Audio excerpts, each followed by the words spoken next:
A Estação da Lapa é hoje a maior estação de transbordo de Salvador, por onde passa a maior parte das linhas de ônibus da capital e cerca de 500 mil pessoas por dia. O equipamento já foi palco de muitas cenas, inclusive de atentados. Há 7 anos, o engenheiro civil soteropolitano Zinunei Santa Bárbara Campelo é o presidente da concessionária Nova Lapa, que administra o equipamento que passou no período por uma grande mudança. E ele é hoje o meu entrevistado do Alba Entrevista. E eu me lembro muito bem, viu, minha gente, da antiga Lapa. Hoje é Nova Lapa, né, Zinunei? Muito boa tarde. Seja muito bem-vindo aqui. E foi o que eu falei com você, né? Eu conheço a antiga Estação da Lapa daquele tempo, mas hoje está bem diferente do que foi a Estação da Lapa, que já foi até chamada de Fedentina, né? Porque lá tinha muita gente que utilizava até os corredores da estação como sanitário, né? Exatamente. Boa tarde. Boa tarde. Patrícia, um prazer em conhecê-la pessoalmente. Eu disse a você aqui nos corredores que eu via o seu programa, né? Tinha até um jingle, né, de Patrícia. Ele até cantou meu jingle. Como é meu jingle? Eu não sou bom de cantor, não. Pode cantar. Patrícia na rima. Falando baixinho, que eu não sou cantor. Você me deixou para ser cantor aqui. Mas era um programa belíssimo. E eu via na rádio, né, aquilo. E a Estação da Lapa, ela tem uma história que a gente pode remontar um pouquinho no passado, onde o transporte coletivo de Salvador tinha como transbordo a Praça da Sé, Terminal da França, Campo Grande, Barroquinha. E ao longo do tempo, lá pela década de 70 até o final da década, no início da década de 80, ocorreu um avanço da população. E em 1989 foi inaugurado e concebido um projeto Lelé, o prefeito na época, Mário Kertz, eles conceberam a Estação da Lapa para dar vazão a todo o sistema de transporte coletivo, porque os ônibus, a população cresceu, os ônibus cresceram e já não cabia mais a circulação ali pelo centro de Salvador. Então, daí a importância da Estação da Lapa, e logo que ela foi inaugurada já eram 323 mil passageiros por dia. Isso quando? Na primeira versão da Estação da Lapa? Na primeira versão da Estação da Lapa, quando foi inaugurada em 1982. Em 1982. Então, de lá para cá, só existiu mesmo essa reforma, essa grande mudança. Exatamente. Que foi recentemente? Exatamente. O que ocorreu? A população continuou crescendo, Sim. O sistema de transporte continuou crescendo. Então, em determinado momento, o equipamento ele ficou sobrecarregado pelo aumento da população. Sim. Então, foi necessário uma requalificação desse equipamento em 2014, mais precisamente no início de 2015, uma empresa foi contratada para gerir a Estação da Lapa. E é uma empresa privada, um SA de capital fechado. Mas foi totalmente modificado. Ou mudou alguma coisa? Porque eu me lembro que a parte de baixo, né, subterrânea, enfim, como é chamada, tinha muita infiltração quando chovia, né? E às vezes ficava até impossibilitada de ser usada, de transitar o ônibus ali, porque não tinha quem pegasse aqueles ônibus, porque ia se molhar todo, né? Pense um equipamento inaugurado em 1982, trazendo-se para 2014. Então, ela foi, na verdade, requalificada. Muitas pessoas dizem que é retrofit, né? Mas o nome é requalificação. Então, foi todo um sistema de prevenção e combate a incêndio, todo o sistema de monitoramento de câmeras, enfim, toda a parte de acessibilidade. Enfim, ela foi modernizada, a estação. Então, a gente trouxe um equipamento de 82 para o ano de 2015 e até hoje ela está. E o importante é o seguinte, que foi todo com recurso privado, né? A obrigação da Nova Lapa é de administrar e gerenciar o terminal durante 35 anos, e a receita vem das operações comerciais da estação, um shopping center que vai ser construído, mais agora, no futuro próximo, e o interessante, ela é um veículo de comunicação. Mas é uma concessão do Estado ou do município? É uma concessão do município. Do município. E não é a concessão de ônibus, que é outra concessão. É a concessão de todo o equipamento, de toda a estação. Do equipamento Estação da Lapa. Agora, por lá, passam quantas linhas hoje de ônibus? Porque hoje, faz ainda integração com todas as linhas da cidade? Como o metrô ele é tronco alimentador, então as linhas de ônibus alimentam o metrô e trazem desde Pirajá até a Estação da Lapa e desde o metrô até a Estação da Lapa. E o fluxo hoje de ônibus dá em torno de 150 ônibus hora. Né? Hora? Eu já ia falar por dia. Desculpe, 150 ônibus dia, mas ainda assim são 500 mil pessoas impactadas por dia. Muita gente. Só para você ter ideia, como veículo de comunicação, a Estação da Lapa impacta, um veículo de comunicação, 130 milhões de pessoas por ano. Muita gente passando por ali. Agora, eu me lembro que quando eu estudava ali perto, né, eu fiz faculdade, antes de fazer jornalismo, eu fiz economia na Faceba, e ali é um caminho, né, de transitar mesmo, de passar pela Estação da Lapa. Não tem que não passe pela Estação da Lapa. Eu me lembro que tinha muitos ambulantes ali na Estação da Lapa. E eu me lembro que muita gente frequentava os cachorro-quentes de lá da Estação da Lapa, que eram super famosos. Inclusive, o suco de laranja da Estação da Lapa era muito famoso. Eu me lembro que também na migração, na mudança, na nova concessão aí, com a passagem, a chegada da Nova Lapa, isso mudou um pouco, né? Como é que foi que ficou o acordo com os ambulantes ali da área, né? O que é que ocorreu é o seguinte, os permissionários, antigos permissionários, Sim, tiveram a prioridade, e nós temos ainda permissionários, temos a acarajé da Carmen, e o bolinho de estudante dela é premiado, então vários comerciantes antigos da estação, o Baiano, está lá fazendo uma propaganda aqui do Baiano, de fotos. Todo mundo vai para lá comer no Baiano. Não, Baiano é fotos, né? Sim. E a Carmen... do acarajé. E tem também uma lá embaixo, o acarajé, que é a passarinha, que é o nosso, da nossa culinária baiana, né? Então, realmente, houve um acerto nisso aí, porque também existem as operações comerciais que estão na Estação da Lapa. E qual foi a principal mudança que você enfrentou? Porque você está lá como presidente, né, da concessionária desde o início da mudança, desde a migração. Né? Qual foi a principal mudança da antiga Estação da Lapa para agora? O que você achou que foi o trabalho mais difícil? O primeiro desafio... Seriam os ambulantes, né? A saída de alguns ambulantes, a chegada de novos permissionários ali, ou a pessoa se readequar àquela mudança, porque uma época ficou fechada uma área, né? E a informação, todo mundo desatento em relação a isso. O que foi o maior desafio para você? O primeiro grande desafio foi executar as mudanças, a requalificação da Estação da Lapa com ela em movimento. É como a gente pode dizer assim, trocar um pneu de um carro em movimento. E a gente teve que executar isso e priorizando, a Nova Lapa sempre prioriza a segurança e o bem-estar das pessoas. Então, esse foi o primeiro grande desafio. Então, a gente teve toda uma interlocução com todas as pessoas que ali transitavam, e à medida que ela foi sendo executada, o número de pessoas foram passando. Então, houve um impacto, assim, que a gente procurou atenuar ao máximo para que as pessoas mantivessem o seu conforto circulando pela Estação da Lapa. E hoje ele é um equipamento, assim, referência.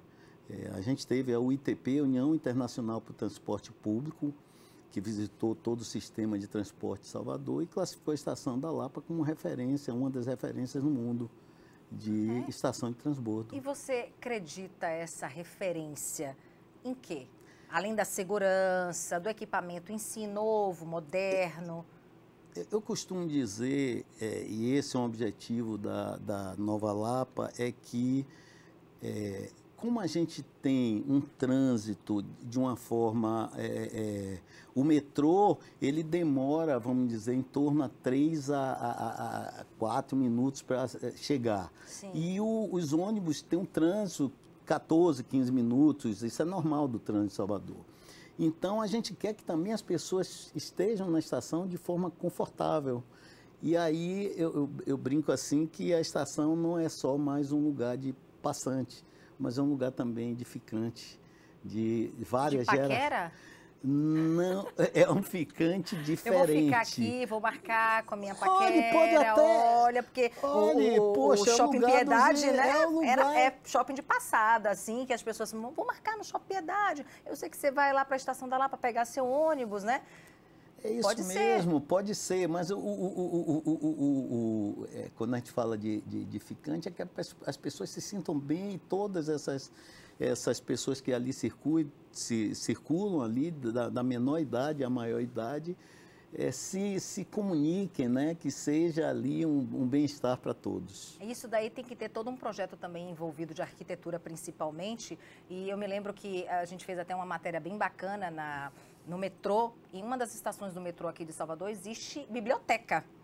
E aí sim é o ponto do ficante da estação do metrô, porque o pessoal vai, sabe que tem que pegar o metrô ali, mas não, dá para esperar mais um pouquinho, eu vou pegar o metrô porque eu vou ali no médico, antes eu vou passar na biblioteca aqui, aí lê, tem acesso à internet. Eu achei isso muito bacana. E a estação do metrô é uma estação moderna. Assim é também a estação, a Nova Lapa, né?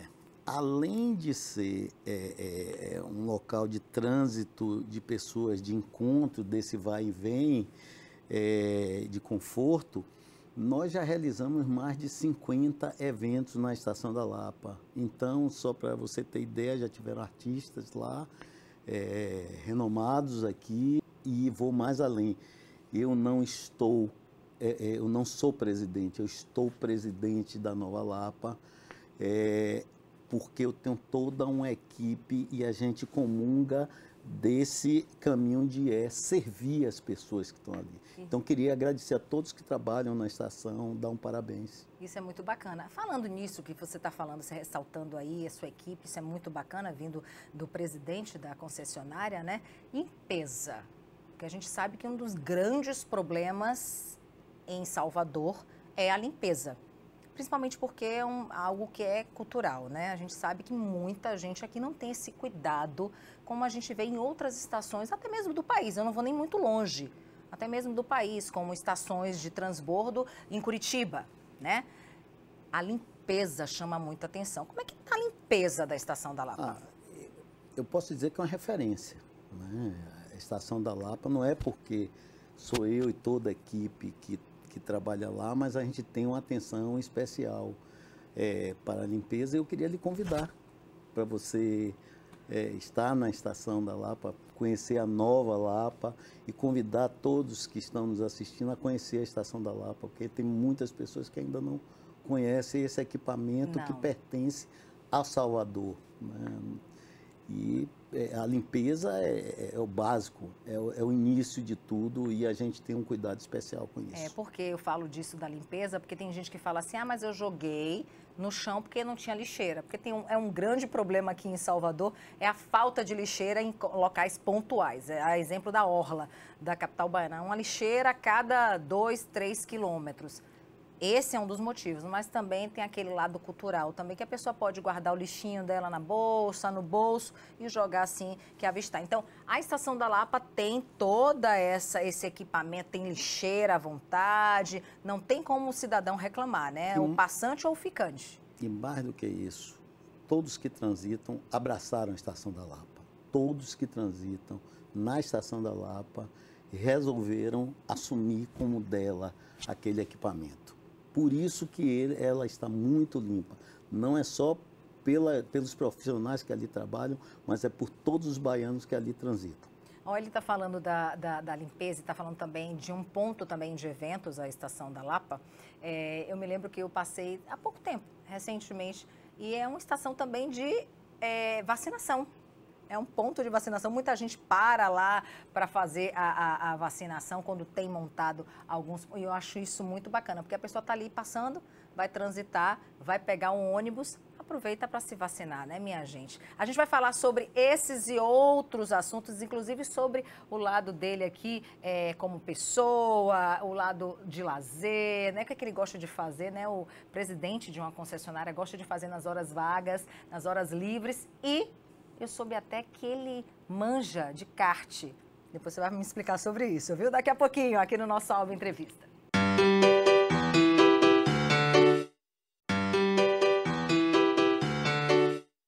Estamos de volta aqui no nosso Alba Entrevista com esse homem que tem sobrenome forte, viu? Zilnei Santa Bárbara Campelo. Ele que é o presidente da concessionária Nova Lapa, que fez aquela reformulação, reestruturação anos depois na Estação da Lapa, a maior estação de transbordo aqui de Salvador. Essa é a herança desse nome, muito forte, né? Santa Bárbara e Campelo. Dois nomes bonitos, não dá nem para tirar um dos dois e deixar para lá, né? Minha história começou em 1960, com meu pai e minha mãe lá na Cidade Baixa, se encontraram, se apaixonaram e aí nasceu o Zilnei. E o Campelo vem do meu pai e o Santa Bárbara de minha mãe, da família dele. E são dois nomes assim que eu tenho muito orgulho, né, de ser. Eu nasci ali no Hospital em Nazaré, mas a minha vida toda, até os 26 anos, foi na Cidade Baixa, um lugar que eu sou apaixonado, minha mãe mora até hoje. Ribeira. Sou itapajipano de coração e minha mãe mora, como eu disse, até hoje lá na Cidade Baixa. Eu adoro aquele lugar e eu vou sempre lá. Para visitar minha mãe, aproveito, visito a Cidade Baixa. Então, em 1960 nasceu aí, e o nome Zilnei também é a união do nome de meu pai e minha mãe. Super criativo, gente. Eu falei a junção do pai e da mãe aí, só pode, né? É. E quantos filhos, além de você? 2. Dois só? E preste o nome... Antigamente era, né? As nossas mães tinham 5 ou 6 filhos, né? 2 filhos. Essa é minha mãe já pensando no futuro. Ela é uma visionária, uma mulher que em 1960 todas as mães tinham, porque na época se tinha muitos filhos, ela disse, eu tenho que dar uma oportunidade a eles e vou ter só 2 filhos, é o que eu posso dar de mim para esses 2 jovens. Você nasceu ela primeiro se chama, ou eu nasci primeiro, meu irmão 3 anos depois. 2 meninos. 2 meninos. Um se chama Zilnei, que sou eu, a junção de Zildice, olha, presta atenção, com Ilnei. Então já eram 2. Zildice com Ilnei. Minha mãe, um beijo. E meu pai já está lá junto aos... né? Enfim, e meu irmão Zildinei. Começa a história de Zilnei com esse nome, tá certo? Imagine a confusão que não é eu explicar o nome Zilnei a cada pessoa que eu falo. Mas hoje eu já descobri que já tem outros Zilneis Brasil afora, né? Né? Porque isso é curioso, né? As pessoas vão lá no Google, né? Não, só existe eu, mas não existe só você, eu pensava, né? que eu era o único, mas há muito tempo atrás eu acho que era pelo menos foi um dos primeiros a Zilnei, né? E como foi que surgiu essa paixão pela engenharia civil? Bom, aí lá na Cidade Baixa mesmo eu estudei no Colégio Pinóquio, na ladeira do Bonfim, tem até um shopping que foi feito, né? Sim. Depois eu fui para o Colégio São Vicente, na Baixa do Bonfim, e depois fui estudar nos Maristas. E dos Maristas, aquele jovem lá, fiz engenharia civil, tá certo? Estava despontando essa carreira naquela época, porque hoje em dia, né, tem muita gente que vai pela moda, né? Eu era muito jovem naquela época enfim, aí terminou rolando eu fazer engenharia civil. E a partir de 1900, eu me formei em 83, início de 84, pela Universidade Federal, e em 86, saindo da Cidade Baixa, eu fui morar em Ribeirão Preto, em obra. Já pouco tempo depois, não foi formado? Pouco tempo, eu trabalhava como estagiário depois, e fui morar em Ribeirão Preto. Interessante, porque Ribeirão Preto foi onde meu avô nasceu, por pai de pai. Oh, que coincidência. E daí eu fui rodando o Brasil, aí várias cidades e capitais do país. Sempre trabalhando como engenheiro civil. Sempre está trabalhando nesse segmento de engenharia, né? Primeiro como engenheiro de obra, depois gerenciando, mas sempre próximo da engenharia, na gestão, né? E aí eu fui me aproximando dessa questão da gestão. E quando chegou em 2015, eu fui convidado e acho que foi um presente divino, vim servir na Estação da Lapa. Agora, isso que eu ia te falar, é o seu grande, você falou de presente divino, é o seu grande presente na sua carreira ou você passa assim por algum prédio, ou em Ribeirão Preto, em outras capitais que você trabalhou como engenheiro e fala assim, estava na época que foi construído, meu dedinho está ali também, ou a Estação da Lapa realmente é o seu grande filho? Nós somos um ser em construção, não é isso? Então, mas tem os nossos irmãos lá em Teresina, tá, Ponte Estaiada de Teresina, a gente teve a oportunidade, que é um cartão postal, enfim, tem um supermercado lá em Ribeirão Preto, são várias as obras que a gente teve a oportunidade de trabalhar. Mas a mudança na minha carreira, não carreira, mas na minha vida profissional, foi estar na Estação da Lapa. E por que essa mudança? Por que você acredita que essa foi sua grande mudança? Não só na carreira, mas eu acho que também no lado pessoal também, No lado pessoal. Porque imagine um local que circulam 500 mil pessoas por dia e a gente precisa estar atento a cada uma daquelas pessoas.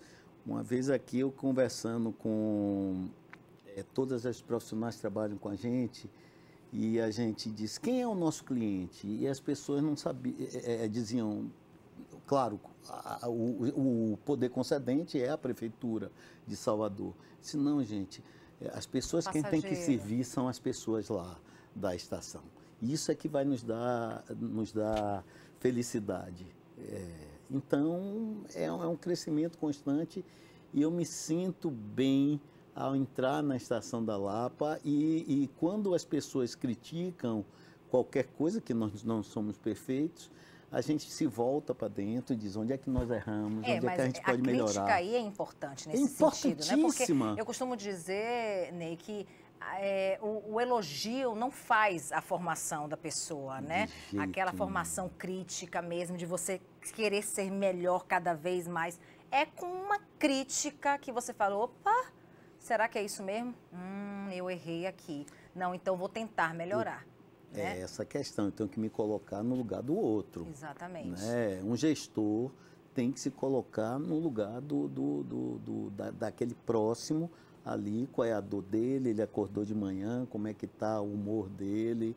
Mas você não é um qualquer gestor, você é um tipo de gestor que você também cuida de você mesmo para você cuidar dos outros, né? Eu soube que você procurou também a parte também da neurociência, até para se conhecer um pouco melhor, para poder passar isso para as pessoas, ser uma pessoa melhor, né? As pessoas buscam as diversas áreas da ciência, acredito que para se melhorar. Exatamente isso. A gente já está sempre o tempo todo procurando melhorar. Mas aí, um novo presente que a vida nos deu foi Valéria e Margot. Quem são Valéria e Margot? Vou colocar a fotinho delas aqui. Bote a foto de Valéria. Valéria, além de jornalista, uma neurocientista, e Margot, espiritualista. Aí começou assim muito... vamos dizer... Curioso, intenso, essas coisas todas. Aí apareceram elas para me contribuírem com a minha vida. E a gente sempre está se conversando para melhorar como pessoa, como ser humano. E o que é que isso ajudou a sua vida, e principalmente na sua carreira, né? E você como gestor de uma... Eu acredito que você tem quantos funcionários hoje? Hoje são 150 profissionais. 150 diretos, né? 150 diretos, profissionais indiretos, ali atuando nas mais diversas áreas da concessionária Nova Lapa. isso, na sua melhora como pessoa, impacta diretamente, né? Se você está bem, você vai passar tudo de bom, tudo de bacana, de uma maneira mais leve para os seus funcionários, né? Exatamente. Como Valéria sempre me diz e Margot... Suas gurus. Minhas gurus hoje, tá certo? Que está ali. Uma delas está aqui. Uma delas. Eu tenho que deixar de ser menos reativo. Cada dia mais eu tenho que segurar essa reatividade e olhar pelo olhar do outro, né? Como eu já falei. E isso elas são fantásticas e têm feito isso comigo a cada momento e eu tenho melhorado. Não é fácil, né, Ney? Não é fácil. Não é fácil. Esse você controle, melhorar, ainda esse mais controle. de um jeito. Eu sou de um jeito, não, agora vou olhar por outro lado. Não Mas é bom fácil. você se colocar também no lugar do outro, né? Exato. Não, isso é importantíssimo, isso é vital. Mas a gente tem que aprender isso. Isso é um aprendizado ao longo da vida, né? Não é no estalo de dedos, né? Isso é um processo. E só agora você procurou, tem quanto tempo que você busca, assim, na espiritualidade, na neurociência, uma melhora? Não, no passado, claro, a gente procura se conhecer em outros campos, né, da ciência. Então veio evoluindo e surgiram elas. E eu achei super interessante. Mas você sentiu essa necessidade Sempre, de procurar uma ajuda profissional? Com certeza. Com certeza, eu acho que é recomendado para todas as pessoas se autoconhecerem. A partir do autoconhecimento que a gente pode conviver melhor com o mundo, né? A gente saber as nossas mazelas, né? As nossas lepras. Exatamente. Já me disseram isso uma vez. Nossas Quais lepras, são as né? suas lepras? Exatamente. Né? Porque todo mundo tem problema, Impossível. né? Nenhum ser humano é perfeito, né? Exatamente. Então eu preciso... E se todo mundo soubesse dessa importância, né, de que é pedir ajuda, de buscar apoio, seja da espiritualidade, seja da neurociência, seja da terapia e da yoga, né? Não, eu tenho, para completar, eu tenho 3 terapeutas em casa. Nossa, em casa? Em casa, que é Mas minha casa de esposa ferreira, Ruth. espeto de pau, é? Não, são críticas. Eu costumo dizer o seguinte, que Ruth, que é minha esposa, ela até me emociona um pouco, mas é a minha melhor pessoa na minha vida, que ela me critica com amor. Né? E minhas 2 filhas. Aponta direitinho e fala, aponta direitinho, você está melhorar. errado. Exatamente. Tá certo? Essa crítica de Ruth... Você emocionou mesmo, Ruth.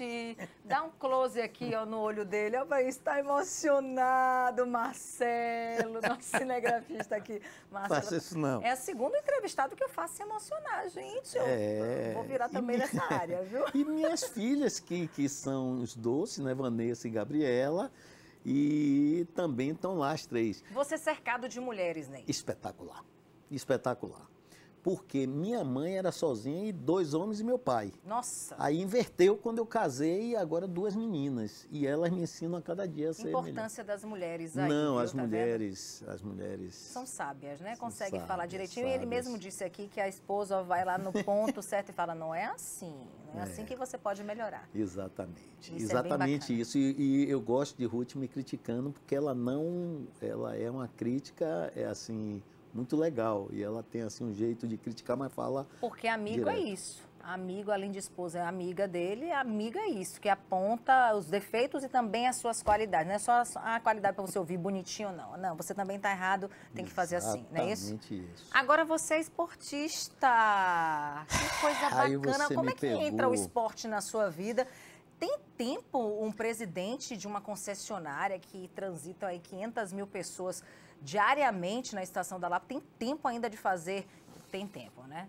Mas que tempo você acha para você praticar um esporte que nunca morreu? Você é o kartista, né? Ele gosta de kart, viu, minha gente?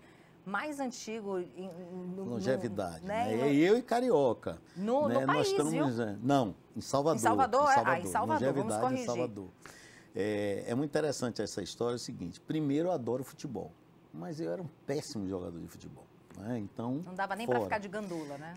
Nem de gandula, só para sacanagem. Tênis, nem pensar, nenhum tipo de esporte. Aí veio o kart indoor. E eu assistia na televisão, corridas. E apareceu esse advento do kart indoor lá em São Paulo e eu disse, pô, eu vou lá testar e terminei gostando do kart. Rodando no Brasil, em Fortaleza, aqui em Salvador eu alugava o kart, lá em Lauro de Freitas, Sim. corria e o pessoal dizia, pô, você tem algum jeito para esse negócio aí? Evaldo Luz, que é um Sim. pilotaço daqui de Salvador. Carioca, a gente chama ele de carioca, mas ele é o carioca mais baiano que tem, ganhador de títulos. Já né? perdeu até os sotaques. Já perdeu até os sotaques. E mais outros pilotaços, entende? Diogo Moscato, que está agora correndo demais, Sprint a gente já fez várias Race, matérias aqui com ele. matérias com ele. E aí, o que é que acontece? Eu não tenho disponibilidade de ser um desportista pleno, mas eu me esforço para treinar sábado quando pode ou domingo em algum momento. Como eu tenho algum Mas talento... Mas você treina lá mesmo? Lá em Lauro de Freitas. No kartódromo Ayrton Senna? Em Lauro de Freitas. E você participa dos campeonatos de kart? E eu participo dos campeonatos. Com Gibson e a galera Gibson, um abraço para Gibson, a turma lá da... Gibson, né? Não, com certeza. E vou dizer, os pilotos baianos são duríssimos em termos de competitividade. Agora no Nordeste nós temos campeões do Nordeste, o próprio Moscato foi campeão do Nordeste. E outros pilotos, né? Primo, que a gente chama, né? Tá aí. Jaime, que é um amigo nosso que corre. Então você treina geralmente sábado e domingo? Treino quando posso, sábado e domingo, e durante a semana tento ali no dia a dia, e como eu sou muito elétrico... No kartódromo? Não, o treino E você tem o seu kart mesmo ou não, você aluga? Não, eu tenho o meu kart e a gente... E outra coisa, é um casamento que é outro psicólogo que eu tenho, que é o preparador, que é Joca. E o preparador ele é fundamental para o piloto. Não existe piloto de kart sem um preparador, né? E porque ele consegue ouvir o motor, consegue saber na pista onde é que está a sua freada, consegue o setup do carro, porque é quase um sapato, né? O kart, você se encaixa no kart, cada um tem. Então, cada um desses preparadores que estão em Lauro de Freitas são as feras, né? Tem vários lá. E inclusive mexe com a sua cabeça também, porque ele tem que falar, você está com a cabeça boa? Olha aí, exatamente. É isso aí, campeão. Vai lá. Vai lá. Não pense mais nada. Só pense na pista. Ali a sua freada não está boa. E eu acho impressionante, porque eles não pilotam, mas dizem que se você está freando certo ou errado na pista. Que bacana. É porque já sente, né? Sente não, mesmo a pista, a voz, o ouvido tudo, deles, o ranger de lá dos pneus e tudo. Agora, deixa eu te falar. Uma dica boa que eu vou dar aqui, tudo a ver. Ele lida com kart e é presidente da Nova Lapa, né? Da Estação Nova Lapa. Da Nova Lapa, Estação Nova Lapa não, concessionária Nova Lapa. Exatamente. Ele podia fazer, minha gente, a Valéria aí, a tutora, a mentora dele, para dar essa ideia, podia fazer uma corrida de kart na Estação da Lapa. Olha que coisa diferente, eu não conheço uma corrida de kart numa estação de transbordo.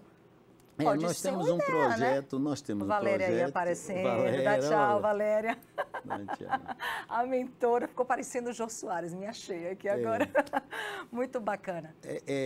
Uma competição de kart, ela envolve ou de automobilismo, uma questão de segurança. Só para vocês terem ideia, o kart, lá, hoje em Lauro de Freitas, no que a gente tem lá de pista, ele chega, o 4 tempos, que a gente chama, né, o Honda, chega a 96 km por hora na final da maior reta que a gente tem lá. 2 tempos, 104 km por hora, numa freada muito curta. Então, a segurança é muito importante. Fazer uma prova na Estação da Lapa iria requerer toda uma preparação, muito pneu, muita proteção. Mas pense, viu? Nós temos um projeto já em andamento nas ruas de Salvador. Que bacana. Tá certo? É tipo aquela prova Renault que a gente teve há muito tempo aquele ali atrás, foi um recorde, né? com 105 mil pessoas assistindo, o baiano apaixonado por automobilismo. E a gente precisa fazer isso principalmente para mostrar o lado de lá de baixo. da Cidade Baixa, que é maravilhosa, não só porque ele falou aqui que a Cidade Baixa é linda, mas porque é linda mesmo. A gente mostrar aquela arquitetura com as corridas, com os prédios antigos, olha que coisa gostosa, né? Inclusive, a Estação da Lapa agora nós estamos promovendo um circuito de bike saindo da Estação da Lapa, Olha. percorrendo o dique do Tororó, Bonocô, entra na Luiz Eduardo, entra no Bonocô, passa aqui na paralela, depois da Orlando Gomes e retorna. São 53 quilômetros. Já tem data? Deve ser no dia 17. No dia 17. 17 de abril. De abril, já está perto, De abril, e já Vamos teve a primeira aqui. prova no ano passado. E os ciclistas adoraram, porque é um conjunto de ciclistas juntos, de altíssimo nível. Inclusive, os vencedores foi uma prova do baiano, assim, da Bahia, e os ciclistas chegaram apaixonados, porque é alta velocidade. Quem ganhou fez 53 quilômetros em 1 hora e 36 minutos. Eu faço e menos. chegou. Eu sou ciclista chegando. também, eu faço menos. Quero agradecer a sua presença. Deixa eu segurar aqui essa mão que a gente... Muito obrigado. Estamos testados negativos para Covid. Muito obrigada, viu, pela sua Obrigada, presença. foi um Você é uma prazer, simpatia, viu? Obrigado, e que bom que a me gente não conhecer. ficou só nessa seara, né, desse lance empresarial, né, de ser presidente. A gente trouxe mais para cá, mais para próximo, o lado pessoal também. Até se emocionou, foi bem bacana, viu? Muito obrigada, viu, Muito Gilney obrigado. Santa Bárbara Campelo, esse homem com esse sobrenome, que é o presidente da concessionária Nova Lapa, aqui em Salvador, desde 2015 até agora. Desde 2015 até agora. São 7 anos, então. Exatamente. Muito obrigada, viu, Ney? Muito obrigado, foi um prazer estar aqui com você e com todas, né, as pessoas que estão nos assistindo. Um grande abraço, feliz Dia da Mulher. Muito bem. A gente vai ficando por aqui, minha gente, você na companhia aqui na nossa programação na TV Alba. Até a próxima.